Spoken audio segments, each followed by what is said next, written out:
توجہ ہے آپ کی سب کی؟ میں عرض کر رہا تھا میرے نبی گزرے، کان میں میرے سرکار کے کسی کی آہ کی صدا آئی. اب صحیح ہے، آہ کی صدا آئی. آج ہمارے محلے میں بھی لوگ دکھ میں ہوتے ہیں، ہم اپنے گھروں کے اندر چادر اوڑھ کے سوتے ہیں اور یہ سوچتے ہیں یہ تو اس کا حصہ ہے، ہمیں کیا ضرورت پڑی ہے اس کا خیال کریں. صاحب یہ نہ سوچا کرو، اگر کسی کو دکھ میں دیکھو نبی کا امتی سمجھ کے چلے جایا کرو. آج تم اس کے امتی کے دکھ میں کام آؤ گے، کل نبی تمہارے دکھ میں کام آ جائیں گے. یہ سوچ کے امتی کے خیال کے لیے جایا کرو. میرے نبی کے کان میں ایک آہ کی صدا آئی. میرے نبی کے نبوت والے قدم وہیں ٹھہر گئے. قاری عرفان صاحب توجہ فرمائیں اور ارباب منبر سبھی سے دعاؤں کا طالب ہوں. میرے نبی کے قدم ٹھہر گئے. سرکار نے غور فرمایا آواز کدھر سے آ رہی ہے. سرکار کچھ قدم آگے بڑھے، موڑ موڑا، ایک دروازہ نظر آیا. آقا کریم جب اس کے قریب ہوئے نا تو اس کم دروازے کے اندر سے کسی کی آہ کی صدا رہی تھی، کسی کی آہ کی صدا رہی تھی. میرے نبی قریب گئے، دروازے پہ دستک دی، آواز آئی کون؟ کہا دروازہ کھول. جیسی اتنا میرے نبی نے کہا اندر سے آواز آئی آنے والے دروازہ کھلا ہے اندر آ جا. میرے نبی نے نبوت والے ہاتھوں سے یوں دروازہ کھولا. جیسی دروازہ کھولا کیا دیکھتے ہیں؟ ایک غلام ہے، ناک موٹی ہے، دانت بڑے بڑے ہیں، ہونٹ بھی موٹے ہیں، رنگت کالی ہے، آنکھ میں آنسو ہے، ہاتھ میں چکی کا گھمانے والا وہ سسٹم پکڑے ہوئے ہیں اور آنکھ سے آنسو بہ رہے ہیں، زبان سے صدائیں نکل رہی ہیں. میرے نبی قریب گئے، جا کے پاس بیٹھے، فرماتے ہیں تیرے رونے کی وجہ کیا ہے؟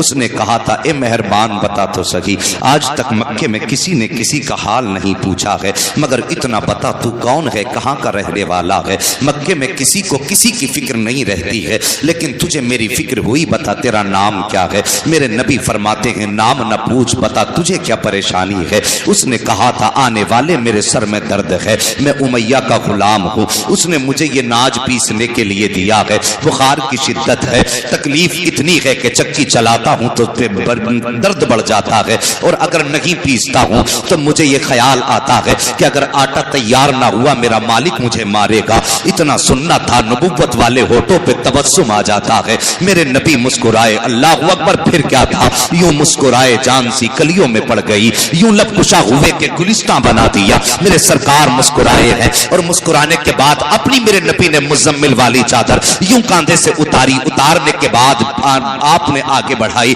اور بڑھانے کے بعد کہا تھا پہلے اپنا نام بتا، تیرا نام کیا ہے؟ حضرت عزیزان ملت اسلامیہ جیسی میرے نبی نے کہا تیرا نام کیا ہے؟ اللہ اکبر. رونے والے نے کہا تھا مہربان مجھے بلال کہا جاتا ہے، میرا نام بلال ہے. میرے نبی نے مزمل والی چادر عطا کی، فرمایا بلال لو اس چادر کو اپنے سر کے نیچے لگا لو، آرام فرما لو. اس نے کہا تھا مہربان اگر میں آرام کروں گا تو میرا آٹا کون پیسے گا؟ جیسے اتنی بات کہی ہے میرے نبی آگے بڑھے ہیں، کہتے ہیں بلال آرام تو کر لے، تیری چکی آج میں چلانے آ گیا ہوں. اللہ اکبر. اتنا کہنا تھا، حضرت بلال پیچھے ہٹ جاتے ہیں. میرے سرکار نے یوں ہاتھ چکی کی طرف بڑھایا ہے، جیسے ہاتھ چکی کی طرف گیا ہے اتنے میں جبریل امین آ جاتے ہیں، کہتے آقا غلام حاضر ہے، آپ کو چکی چلانے کی ضرورت نہیں ہے، حکم دیجیے آج جبریل چکی چلائے گا. میرے نبی نے فرمایا تھا بلال پیچھے ہٹ جا، آج جبریل پیچھے ہٹ جاؤ، آج تمہیں چکی نہیں چلانی ہے بلکہ آج محمد کو خود چکی چلانی ہے. کہا کس لیے؟ میرے نبی نے فرمایا تھا جبریل آج صرف چکی کے پاٹ نہیں گھمانے ہیں بلکہ کسی کا دل بھی محمد کی طرف گھمانا ہے. اتنا کہا تھا، میرے نبی نے چکی چلائی ہے، آٹا تیار ہو گیا. فرماتے بلال آرام کرو. آقا کریم جاتے جاتے ارشاد فرما رہے ہیں اے بلال پریشان نہ ہونا، میں کل پھر آؤں گا اور آنے کے بعد کل آ کر کے تیرا آٹا تیار کر دوں گا. دوسرا دن آیا ہے، پھر میرے نبی آئے ہیں. اللہ اکبر. صاحب کسی کے کام آ جایا کرو، کسی کی بگڑے وقت میں اس کا ہاتھ تھام لیا کرو. تمہیں تو پتہ ہی نہیں ہے کہ جنت کیسے ملا کرتی ہے. میرے نبی نے فرمایا ہے جب کوئی کسی کے مصیبت میں کام آتا ہے تو یہاں مصیبت سدا مسکراتا ہے اور در گنبد خضرا میں مدینے والا مصطفیٰ مسکراتے ہیں. نعرہ تکبیر، نعرہ رسالت، علماء اہل سنت، مسلک اعلی حضرت مفتی حماد میاں صاحب قبلہ، سرزمین قاضی پورہ، جلسہ ایصال ثواب